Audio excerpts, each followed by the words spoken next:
Hello guys, welcome to my YouTube channel. My name is Harjeet Kaur. हम कर रहे हैं इंडियन इकोनॉमी के ऑब्जेक्टिव क्वेश्चंस, जिसमें आज हम डिस्कस करेंगे एग्रीकल्चर से रिलेटेड क्वेश्चंस। तो क्वेश्चन नंबर 1 है, which is the agency for government has engaged to grade and standardise various agricultural product. जितने भी एग्रीकल्चर के अलग अलग प्रोडक्ट्स आते हैं उनको ग्रेडिंग करना, उनको स्टैंडर्डाइज करना, ये गवर्नमेंट की कौन सी एजेंसी का काम है? तो उस एजेंसी का नाम है directorate of marketing and inspection. तो आंसर आ जाएगा ऑप्शन बी।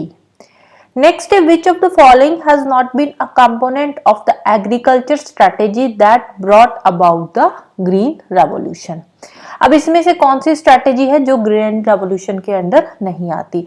अब देखो, जो ग्रीन रेवोल्यूशन आई थी उसमें क्या था? उसमें प्रोडक्शन बढ़ी थी, क्रॉपिंग इंटेंसिटी बढ़ी थी, एग्रीकल्चर की नई टेक्नोलॉजी हम लेकर आए थे, नए नए इनपुट्स इंट्रोड्यूस किए गए, फर्टिलाइजर्स, पेस्टिसाइड्स वगैरह।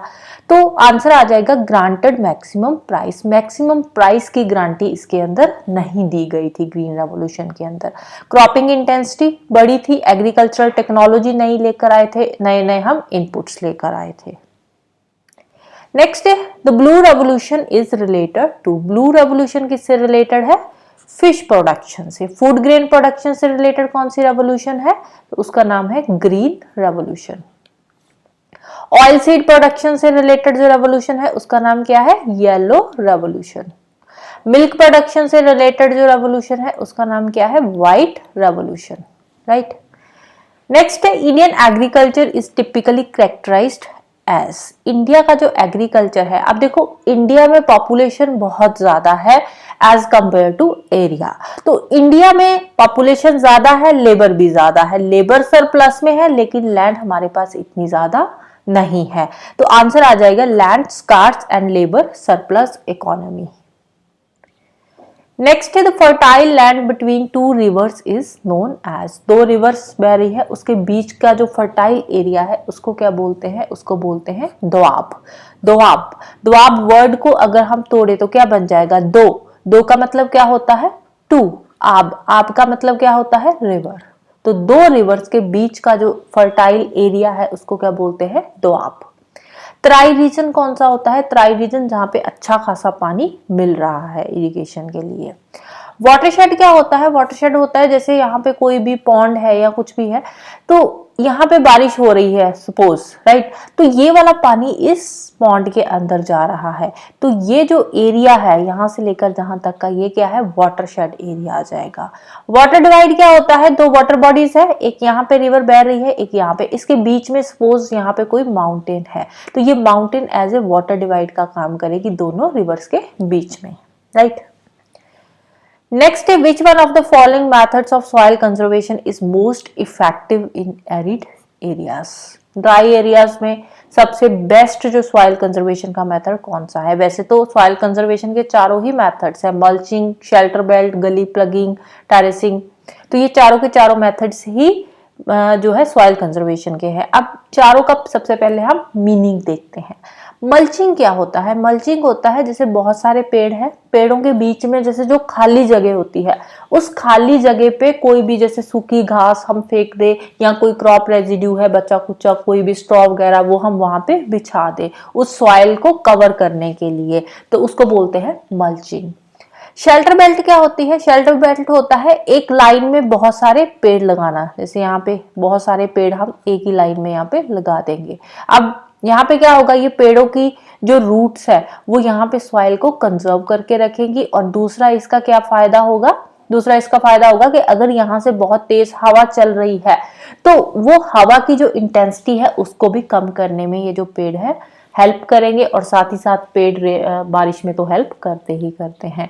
तो ये क्या है? जो शेल्टर बेल्ट है ये एक तरह से सॉइल कंजर्वेशन का ही काम करती है, और जो मोस्ट इफेक्टिव मेथड है वो क्या है? वो शेल्टर बेल्ट वाला ही है most effective method soil conservation का। गली प्लगिंग क्या होता है? गली प्लगिंग होता है जैसे यहाँ पे पानी बह रहा है, तो इसके बीच में हम कोई भी टेम्परेरी या परमानेंट बीच में कोई डैम बना दें। यहाँ पे पानी बहता आ रहा है, ठीक है, कोई भी बारिश होती है तो यहाँ से पानी बहता चलता है, तो बीच में हम यहाँ पे कोई डैम बना देंगे, कोई भी टेम्परेरी डैम बना दो या परमानेंट डैम बना दो पानी के फ्लो को रोकने के लिए, क्योंकि अगर पानी फ्लो होगा तो उससे क्या होगा, सॉइल इरोजन बढ़ेगा। तो उस पानी के फ्लो को रोकने के लिए जब हम कोई भी परमानेंट या टेम्परेरी डैम बनाते हैं तो इसको क्या बोलते हैं, गली प्लगिंग। टेरेसिंग क्या होती है, टेरेस फार्मिंग जो पहाड़ों पे होती है, जैसे पहाड़ है, पहाड़ों पे स्टेप्स बना के उस पे फार्मिंग का काम किया जाता है, उसको बोलते हैं टेरेस फार्मिंग। नेक्स्ट है the commission in India dealing with minimum support price, procurement price etcetera in connection with agricultural goods is the. अब कौन सा कमीशन है जो एमएसपी या प्रोक्योरमेंट प्राइस के साथ डील करता है, तो उसका नाम है commission for agricultural cost and price. ये कमीशन कब बना था, ये बना था 1965 में। इसके अंडर टोटल 23 कमोडिटीज आती है, 23 कमोडिटीज आती है सीएपीसी के अंदर। कौन कौन सी है ये कमोडिटीज, इसके अंदर आउट ऑफ दिस 23 कमोडिटीज इसमें 7 सीरियल क्रॉप्स है, 7 सीरियल क्रॉप्स है, 5 पल्सेस क्रॉप्स है, 5 पल्सेस आ जाती है, और 7 ऑयल सीड्स आ जाएंगी, और बाकी की जो 4 क्रॉप्स है वो कौन सी है, कमर्शियल क्रॉप्स। कमर्शियल क्रॉप्स कौन सी होती है, जैसे कि शुगर केन हो गया, कॉटन हो गया, राइट। तो ये है 23 कमोडिटीज जो सीएपीसी के अंडर आती है। नेक्स्ट है the term green revolution has been used to indicate higher production through. Green revolution के अंदर हायर प्रोडक्शन कैसे होती है, एग्रीकल्चर प्रोडक्टिविटी को इन्हांस करके।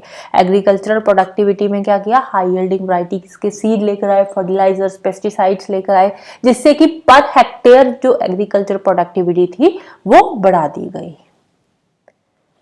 नेक्स्ट है doctor M S. Swaminathan has distinguished himself in which of the following field. M S. Swaminathan ये किसके लिए जाने जाते हैं, एग्रीकल्चर के लिए। इनको फादर ऑफ ग्रीन रेवोल्यूशन भी बोला जाता है। नेक्स्ट है the green revolution in India was the outcome of the efforts of who amongst the following. Green revolution किसके एफर्ट्स की वजह से आई थी, एम.एस. स्वामीनाथन की वजह से। Next is the National Bank for Agriculture and Rural Development NABARD was established in the year। कौन से ईयर में बनी थी NABARD, 1982 में। अब कौन सा 5 ईयर प्लान चल रहा था उस टाइम पे, तो उस टाइम पे 6th 5 ईयर प्लान जो था वो काम कर रहा था, राइट। 6th 5 ईयर प्लान, इसका टाइम पीरियड क्या था, 1980 से लेकर 85 तक का। Next, the head office of the National Bank for Agriculture and Rural Development is located in NABARD का head office कहाँ पे है, तो मुंबई में है। Next, which of the following is the organization which is the apex in cooperative sector and deals in procurement, distribution, export and import of selected agricultural commodities। तो कौन सी organisation है, ऑर्गेनाइजेशन का नाम है नेफेड, NAFED। अब ये जो नेफेड है ये कब बनी थी, इसकी फुल फॉर्म क्या है नेफेड की, नेफेड की फुल फॉर्म है national agricultural cooperative marketing federation of India limited. कब बनी थी ये बनी थी 2 अक्टूबर 1958 को, right. Next, where is the central rice research institute located. Rice research institute Cuttack में है, कटक कहाँ पे, ओडिशा में। Next, as we all know a lot of people from underdeveloped states migrates to various progressive states as agricultural labour. What are the major problems of agriculture in India owing to which people have to leave their own land and work as a laborer on somebody else's farmland? अब होता क्या है, कुछ जो हमारे India की under developed state है वहां से लोग उठकर जाते हैं दूसरी स्टेट में और वहां पे काम करते हैं एज ए एग्रीकल्चरल लेबर। तो हमारे इंडिया में एग्रीकल्चर में कौन सी मेजर प्रॉब्लम है जिसकी वजह से लोगों को अपनी जमीनें छोड़कर, अपनी स्टेट छोड़कर दूसरी स्टेट में जाकर एग्रीकल्चर का काम करना पड़ रहा है? तो यहाँ पे रीजंस दे रखे हैं। फर्स्ट क्या है, lack of irrigation facilities, low productivity of land and uncertain mountains. हमारे इंडिया में अगर हम इरिगेशन की बात करें तो इंडिया का जो 40% एरिया है वहां पे इरिगेशन अच्छी खासी होती है। तो 60% अभी भी ऐसा एरिया है जो मॉनसून पे डिपेंडेंट है। 60% एरिया अभी भी मॉनसून पे डिपेंडेंट है, वहां पे इरिगेशन फैसिलिटीज नहीं है। इरिगेशन फैसिलिटीज जो है वो 40% एरिया पे ही है। तो मॉनसून अब हो जाए तो अच्छा हो, नहीं हो तो ना हो, अनसर्टेन मॉनसून है, इरिगेशन फैसिलिटीज तो है ही नहीं है। तो इसकी वजह से भी अपनी स्टेट छोड़कर इनको दूसरी जगह जाकर एग्रीकल्चरल लेबर का काम करना पड़ता है। तो फर्स्ट वाली स्टेटमेंट राइट है।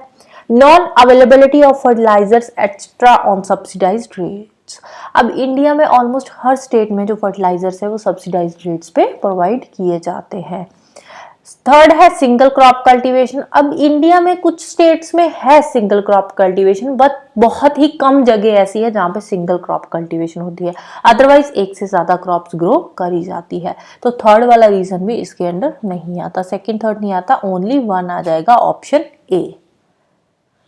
Next, which is not a source of agriculture finance in India. Cooperative society यहाँ से एग्रीकल्चर के लिए पैसा ले सकते हैं, कमर्शियल बैंक्स भी एग्रीकल्चर के लिए पैसा देती है, लोन्स वगैरह भी देती है, रीजनल रूरल बैंक्स ये भी एग्रीकल्चरल फाइनेंस प्रोवाइड करती है। तो आंसर आ जाएगा नन ऑफ दीज।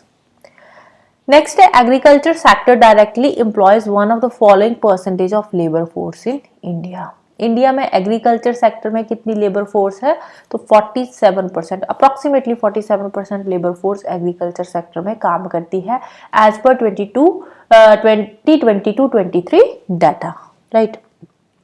लेकिन अगर हम बात करें 1993-94 की, तो उस टाइम पे जो एग्रीकल्चर सेक्टर में लेबर फोर्स थी वो थी अप्रॉक्सीमेटली 61.9%, और यू कैन से 62% तक जो लेबर फोर्स थी वो एग्रीकल्चर सेक्टर में काम करती थी। नेक्स्ट है NABARD was established in, NABARD कब एस्टैब्लिश हुई थी, 6 5-year प्लान के टाइम पे 1982 में। नेक्स्ट है the apex institution in sphere of agriculture credit is. Agriculture का जो भी एग्रीकल्चर क्रेडिट लिया जाता है उसकी जो मेन इंस्टीट्यूशन है, जो एपेक्स इंस्टीट्यूशन है, वो कौन सी है, NABARD. Next the impact of green revolution was felt most in the production of. सबसे ज्यादा ग्रीन रेवोल्यूशन का इम्पैक्ट कौन सी क्रॉप पे पड़ा है, तो वो है वीट। वीट की प्रोडक्शन सबसे ज्यादा बढ़ी है ग्रीन रेवोल्यूशन की वजह से, राइट।